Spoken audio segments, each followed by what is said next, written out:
బాయిలో ఏం చేస్తున్నావు మావా? భారతనాట్యం చేస్తున్నాను. బాయిలోకి ఎందుకు వస్తారో? ఒకటి నీళ్ళు తాగేదానికి వస్తారు, లేదంటే సచ్చేదానికి వస్తారు. నీళ్లు మాత్రం తాగొద్దు మావా. అంటే సావమంటావు?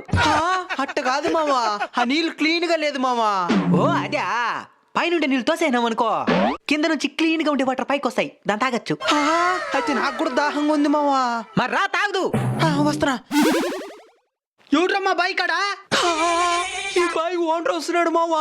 వస్తే ఏమంటాడో? మనం నీళ్ళక తాగుతుండేదే, దానికి ఏమంటాడో? ఆయన ఈ బాయిలో చేపలు వదులున్నాడు మావా. మన చేపలు దొంగతనం చేస్తే దానికి వచ్చినాం అనుకుంటాడు. సచ్చినరా ఐడియా, ఊపిరి బిగి పెట్టి నీళ్ళలో దాగునేద్దాం, ఆయన నిలిపిన తర్వాత లేద్దాం.